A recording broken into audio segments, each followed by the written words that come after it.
جنگ یمامہ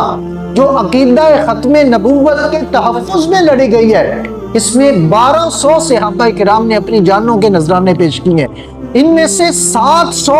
حفاظ صحابہ کرام تھے کہ جنہوں نے اپنی جانوں کے نذرانے پیش کیے، اور 70 بدری صحابہ کرام نے اس حوالے سے اپنی جانوں کے نذرانے پیش کیے ہیں۔ یعنی نبی کریم صلی اللہ علیہ وسلم کی ایک طرف وہ پوری سیرت،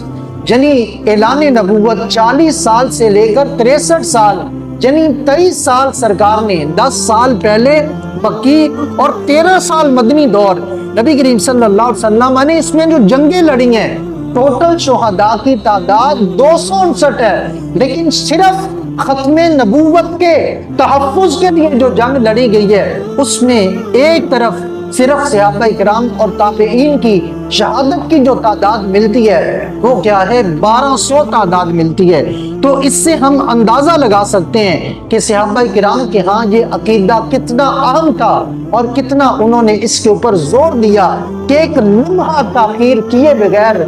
جتنے کے جتنے نبوت کے دعویٰ دار تھے ان کا سر قلم کیا، اور اس بات کا اظہار کیا کہ نبی کریم صلی اللہ علیہ وسلم کے بعد اور کوئی نبی نہیں آ سکتا ہے۔